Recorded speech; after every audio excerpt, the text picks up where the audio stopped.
Hello नमस्कार मेरे शेर शेरनियों। स्टडी पॉइंट टू गौरव सर में आप सभी का हार्दिक स्वागत है। अपनी उत्तर प्रदेश स्पेशल के अंदर हम बात कर रहे थे किन पॉइंटों के बारे में, तो हम बात कर रहे थे मुरादाबाद जिले के बारे में और आज हम बात करेंगे रामपुर जिले के बारे में। आपको मैं बता दूं कि मेरी पिछली क्लासें भी हो चुकी हैं। जो मेरी पिछली क्लासें हैं यानी मैंने पहली क्लास में लिया था उत्तर प्रदेश का इंट्रोडक्शन, उसके बाद हम आगे बढ़े जो हमने देखा जिला मुरादाबाद, और आज हम देखेंगे रामपुर जिले के बारे में। रामपुर में कौन कौन सी चीज़ महत्वपूर्ण है, रामपुर क्यों प्रसिद्ध है, यानी हमारे उत्तर प्रदेश में और भारत में भी क्यों प्रसिद्ध है रामपुर, तो इसकी जानकारी हम देंगे आज। तो एक बार वीडियो को शेयर कर दें और जो भी मेरा प्यारा भाई बहन चैनल पर नया है वो एक बार चैनल को सब्सक्राइब जरूर करे और वीडियो को लाइक करे। और बढ़ते हैं क्लास की तरफ। तो आइए, उत्तर प्रदेश स्पेशल के अंदर आज आपका पॉइंट रहेगा रामपुर।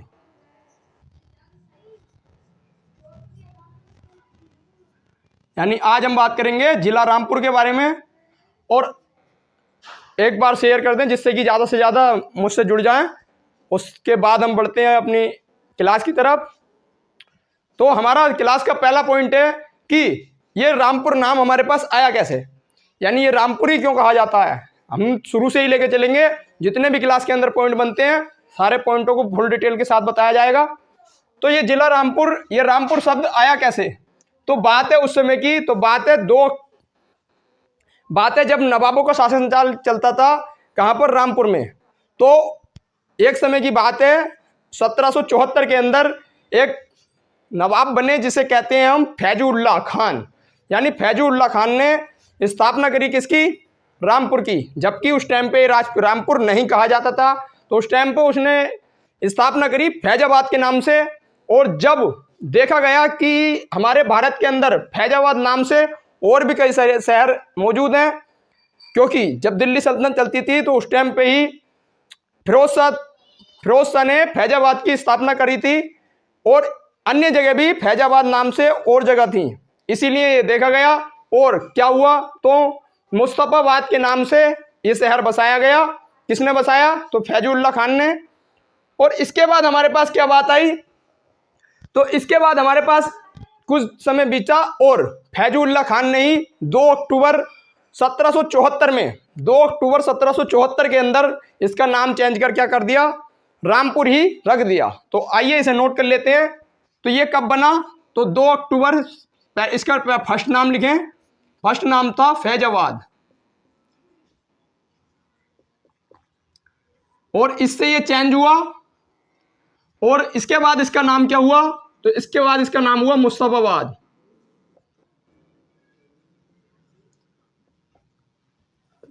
और मुस्तफाबाद के बाद उसके मन में आया कि यह नाम ठीक नहीं है और क्या हुआ, तो इसका नाम हुआ रामपुर।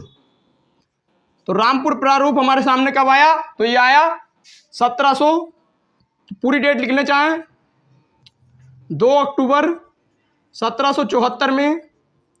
और इसकी स्थापना किसने करी, तो इसकी स्थापना करी थी फैजुल्लाह खान ने।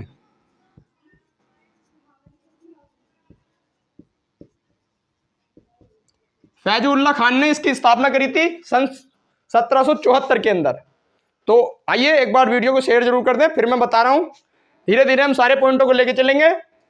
और इसके बाद हम बढ़ते हैं अपने अगले पॉइंट की तरफ कि जो हमारा रामपुर है ये हमारा कितने बीच में फैला हुआ है। यानी मैंने आपको पिछली क्लास में बताया था कि क्षेत्रफल के हिसाब से हमारे 2 क्वेश्चन आते हैं और आप कभी भी गलत नहीं करेंगे अगर आपने मेरी क्लास देखी होगी। तो अगर आपसे एग्जाम के अंदर पूछा जाए कि रामपुर जिले का क्षेत्रफल कितना है, तो वो कितना आएगा, तो 2367। और आपसे अगर एक पॉइंट में पूछा जाए कि रामपुर का क्षेत्रफल कितना है, तो आएगा कितना, 84 किलोमीटर। यानी 84 किलोमीटर स्क्वायर के क्षेत्र में हमारा रामपुर बसा हुआ है। तो इसका आप क्षेत्रफल लिख सकते हैं। क्षेत्रफल आता है, और क्षेत्रफल किस हिसाब से अगर पूछे, रामपुर जिले का क्षेत्रफल ऐसे लिख लें, पूरा लिख लें, रामपुर जिला। अगर आज तक पूछा जाता है तो यह आएगा 2367 किलोमीटर स्क्वायर। और आपसे अगर पूछा जाए कि रामपुर का क्षेत्रफल, अगर वहां पर जिला नाम ना दिया गया हो, तो ये आएगा 84 किलोमीटर स्क्वायर। यानी जो मेन जगह है वो कौन सी है, 84 किलोमीटर स्क्वायर के लिए है, जबकि रामपुर एक बड़ा क्षेत्र है और ये 2367 किलोमीटर के क्षेत्र में आता है। मैंने आपको कल भी ऐसे ही लिखवाया था। मैं आपको हर क्लास के अंदर सारी जानकारी बड़ी हिसाब से बताता चलूंगा। तो आइए अगली जानकारी को हम देखते हैं, और अगला आता है कि इसके अंदर जो जिलों की संख्या आती है वो कितनी होती है। यानी सॉरी, जिला तो ये खुद ही है। आपसे अगर ये पूछा जाए कि इसके अंदर जो है ब्लॉक कितने आते हैं और तहसील कितनी आती हैं, तो ब्लॉक और तहसील कितनी आती हैं, तो आपसे पूछा जा सकता है ब्लॉक कितने हैं, तो 6 ब्लॉक हैं। और इसके अंदर आपसे पूछा जाए कि तहसील कितनी है, तो तहसील भी कितनी आती हैं, 6 ब्लॉक और 6 तहसील आती हैं किसके अंदर, रामपुर जिले के अंदर। इसके बाद आपसे पूछा जा सकता है कि यहां पर जो गांव की संख्या होती है वो कितनी होती है, तो यहां पर गांव की संख्या होती है 1200, लगभग 1200 गांव है कहां पर, रामपुर जिले के अंदर। ये मैंने आपको पहले ही बताया था। तो आइए एक बार वीडियो को शेयर जरूर कर दें एक बार। और इसके बाद आपकी अगली जानकारी आती है कि यहाँ की जो बोली जाती है, यानी रामपुर जिले में कौन सी भाषा बोली जाती है। आपसे ये पूछा जा सकता है क्योंकि भाषाओं से रिलेटेड क्वेश्चन हिंदी में आपको देखने को मिल सकता है। तो यहाँ की भाषा आप लिख लें, यहाँ की जो बोली है वो, हमारी भाषा तो हिंदी है, ये आप जानती हैं। और आपसे अगर बोली पूछी जाए कि हिंदी की कौन सी बोली बोली जाती है, तो ये आती है खड़ी बोली।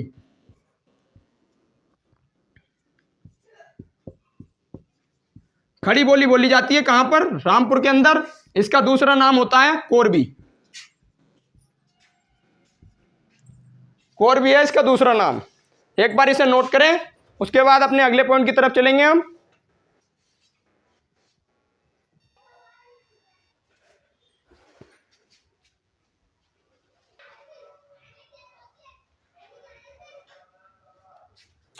नोट कर लिया हो तो मिटा देते हैं अब।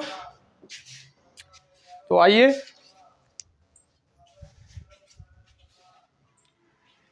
इसके बाद हम बढ़ेंगे, हम अपने अगले पॉइंटों को देखेंगे कि ये रामपुर जो है हमारा क्यों प्रसिद्ध है, हमने रामपुर यहां पर क्यों लाए इसे।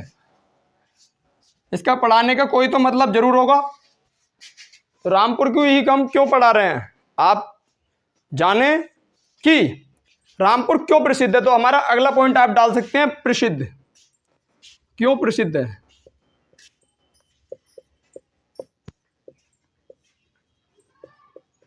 यानी ये क्यों प्रसिद्ध है, तो आपको पता होगा कि रामपुर जो है वो चाकों के लिए प्रसिद्ध है, आप जानते होंगे।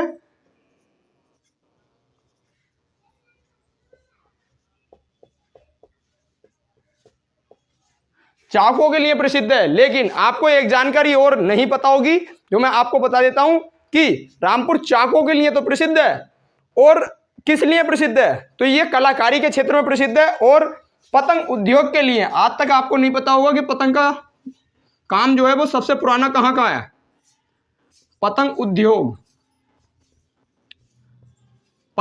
प्रसिद्ध है। और ये कैसा है, तो ये यूपी का सबसे पुराना उद्योग।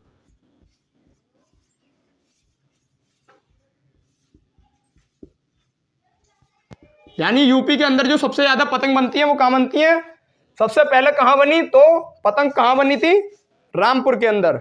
रामपुर का उद्योग सबसे, पूरे उत्तर प्रदेश में सब में पतंग जाती है कहां से, रामपुर से। इसके बाद आपसे ये पूछा जा सकता है कि नवाबों का शहर किसे कहा जाता है, तो नवाबों का शहर भी किसे कहा जाता है, रामपुर को। नवाबों का शहर क्यों, क्योंकि यहां पर बनी हुई कुछ इमारतें ऐसी हैं जो नवाबों की बनी हुई हैं और वो आज भी प्रसिद्ध हैं। आज भी लोग उन्हें देखने के लिए बाहर से आते हैं। यानी पूरे भारत में किस लिए प्रसिद्ध है, तो नवाबों के क्षेत्र में भी प्रसिद्ध है। और यहाँ के जो रामपुरी चक्कू हैं, रामपुरी चाकू जो हैं वो बहुत ज़्यादा प्रसिद्ध हैं। यानी पूरे भारत में और बाहर विदेशों में भी रामपुर का नाम प्रसिद्ध है। और आपको जानकारी के मैं लिए बता दूं कि हमारे उत्तर प्रदेश के अंदर भारत के अंदर जो कुल रामपुरों की संख्या है वो 32 है। यानी जो कुल रामपुर है, रामपुर नाम के कितने शहर हैं, तो कितने हैं, 32। लेकिन उनमें सबसे अनोखा जो है वो कौन सा है? जिला रामपुर। ये सबसे अलग है। इसके बाद हम बढ़ेंगे अगली चीज के तरफ, जो मैंने आपको अभी बताया कलाकारी के क्षेत्र में। कलाकारी के क्षेत्र में, और कलाकारी के क्षेत्र में क्यों प्रसिद्ध है? तो ये कलाकारी के क्षेत्र में इसलिए प्रसिद्ध माना जाता है क्योंकि यहाँ की जो इमारतें हैं वो बहुत ज़्यादा सुंदर हैं। जैसे कि है एक, जिसे हम कहते हैं राजा लाइब्रेरी, ये भी कहाँ है? रामपुर के अंदर। और इसके बाद हमारे पास अगला आता है जिसे कहते हैं कस्तूरबा गांधी पार्क, ये भी कहाँ है? तो ये भी रामपुर के अंदर है। इसके बाद अगला आता है, और अगला है कोठी बाग, जो बहुत ही सुंदर नज़ारा है कोठी बाग। आप अगर कभी भी जाएं तो वहां जाकर जरूर देखें। इसके बाद हम अपना अगला पॉइंट यही लिखेंगे, तो एक बार इसे नोट कर लें। उम्मीद करता हूं नोट कर ही लिया होगा। तो मैं इसे मिटा देता हूं और अगले पॉइंट की तरफ बढ़ते हैं, या यहीं लिख, सॉरी मैं मिटा ही देता हूं। यहां के पर्यटक स्थल जान के आप अपना पॉइंट लिखेंगे जरूरी। पर्यटक स्थल, पर्यटक स्थल, और इसमें सबसे प्रसिद्ध है जिसे हम कहते हैं कोठी खास, कोठी खास बाग। और यहां का ये रामपुर का बना हुआ बहुत ही सुंदर नजारा है। और आपसे पूछा जाए कि इसे किसने बनवाया था और कब बनवाया था, तो ये बनवाया 1930 के अंदर। किसने? जो हमारे नवाब हुए, जिन्हें हम कहते हैं नवाब हामिद अली। आपसे पूछा जा सकता है किसने बनवाया था? नवाब हामिद अली। और ये कब बना? तो ये बना 1930 के अंदर, कोठी खास बाग। और ये बहुत ही सुंदर दृश्य है, आप कभी भी जाएं तो इसे जरूर देखें। इसके बाद आता है कस्तूरबा गांधी पक्षी विहार, यानी कस्तूरबा गांधी पक्षी विहार कहां पर है? तो ये भी है कहां? रामपुर के अंदर। तो इसे लिख लें आप, कस्तूरबा गांधी पार्क, गांधी पक्षी विहार। पक्षी विहार का मतलब यह है कि यहां पर जो सुंदर सुंदर पक्षी हैं, वो बहुत तरह के पक्षी यहां पर देखने को मिल जाते हैं आपको कस्तूरबा गांधी पार्क के अंदर। और यहां पर ही है, इसी कस्तूरबा गांधी पार्क के अंदर है हर्बल पार्क, और यहां आप घूम सकते हैं। घूमने का बहुत ही सुंदर दृश्य है। इसके बाद इसी के अंदर जो हमारा आता है कस्तूरबा गांधी पार्क, इसी के अंदर एक चीज और है जिसे हम कहते हैं कि जो हमारा, और आपसे हाँ एक चीज पूछा जाए कि रामपुर में है तो, लेकिन किस जगह? तो रामपुर में है ये सिविल लाइन में, सिविल लाइन के अंदर है ये पार्क। इसके बाद हम अगले पॉइंट की तरफ बढ़ेंगे, जो आता है हमारा राजा लाइब्रेरी। तो राजा लाइब्रेरी कहाँ है?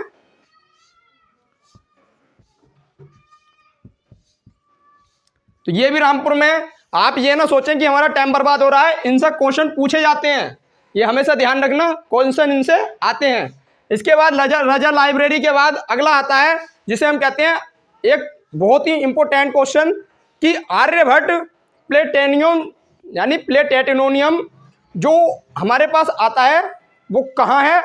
यानी जहाँ पर जो आर्यभट्ट है, यानी आर्यभट्ट ने जो हमें, आप पहले ये बताएं कि आर्यभट्ट ने क्या हमारे सामने क्या चीज रखी? तो आर्यभट्ट ने हमें बताया जीरो के बारे में। जीरो वो संख्या है जो सभी को जीरो कर देती है, ध्यान रखना। तो इसके बाद हमारे पास आता है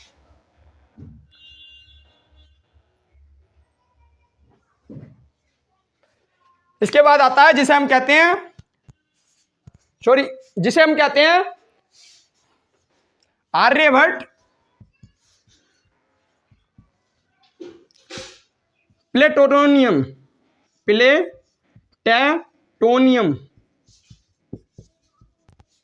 यानी ये जगह का नाम है आर्यभट्ट प्लेटेटोनियम। और यहां पर क्या है? यहां पर है एक उल्का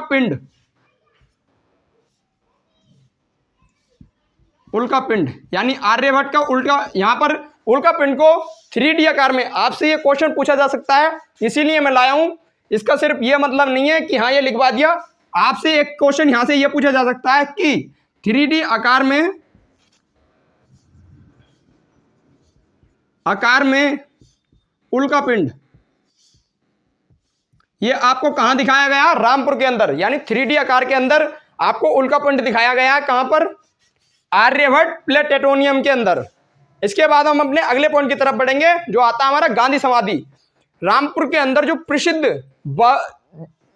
और ज्यादा प्रसिद्ध जगहों में से एक आती है, जिसे हम कहते हैं गांधी समाधि। या गांधी समाधि है ये,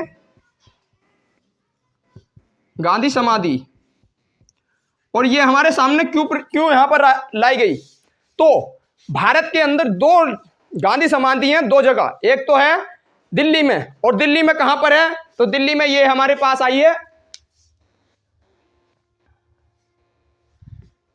तो गांधी समाधि तो दिल्ली, एक तो है दिल्ली के अंदर, और दिल्ली में भी कहां पर, तो दिल्ली में है राजघाट में, यानी दिल्ली के राजघाट के अंदर है, एक दिल्ली के अंदर है, और एक कहां पर है, रामपुर के अंदर। जो आपसे पूछा जाए कि हमारे पास फर्स्ट वाली कहां पर है, तो पहली है यहां पर, और दूसरी कहां पर है, तो बाद में बनाई गई दिल्ली के अंदर। पहली कहां पर है, तो रामपुर के अंदर। इसके बाद हमारे पास अगला आता है, और अगला आपसे पूछा जा सकता है कि एक इंपॉर्टेंट घराना आता है, जिसे हम कहते हैं सहवासन घराना। यानी सहवासन घराना किससे संबंधित है, तो यह भी रामपुर से संबंधित है। आपसे पूछा जा सकता है कि सहवासन घराना किससे संबंधित है, यहां लिख लें सहवासन घराना।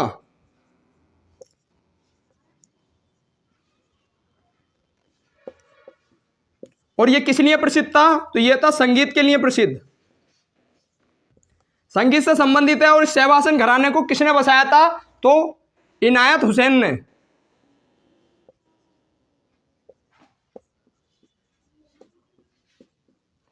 इनायत हुसैन ने बसाया था किसे, सहवासन घराने को। और ये किससे संबंधित था, तो संगीत से, यानी हिंदी शास्त्रीय संगीत के संबंधित कौन सा था, तो सहवासन घराना। आपसे ये पॉइंट पूछे जा सकते हैं। इसके बाद हमारे पास एक इंपॉर्टेंट चीज आती है, जिसे हम कहते हैं, जो हमारे रामपुर के अंदर जो प्रसिद्ध होती है कि हमारा जो वाहन चल रहा है वो किस हिसाब से चल रहा है, और रामपुर में गए हैं तो इसका पिन कोड क्या है।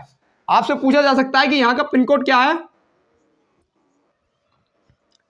तो किसी को अगर आता है तो एक बार कमेंट में कमेंट जरूर करें कि जिसे भी पता है रामपुर का पिन कोड। तो आइए इसे आप हम लिखवाएंगे। इसके बाद अगला आता है वाहन चालक नंबर।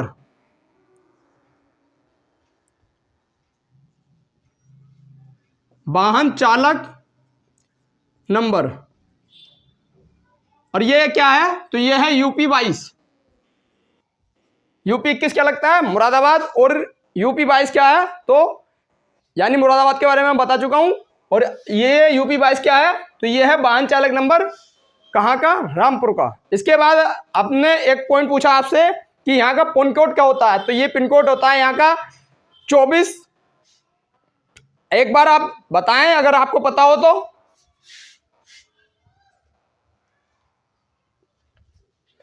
तो मैं लिखवा देता हूं, कोई दिक्कत नहीं है। 244901। मैंने आपको कल की क्लास में मुरादाबाद का लिखवाया था। अगर किसी को पता है तो एक बार कमेंट जरूर करें, मुरादाबाद का पिन कोड क्या होता है। तो ये जानकारी मेरी आज की जानकारी ये रही, किसके बारे में, रामपुर के बारे में।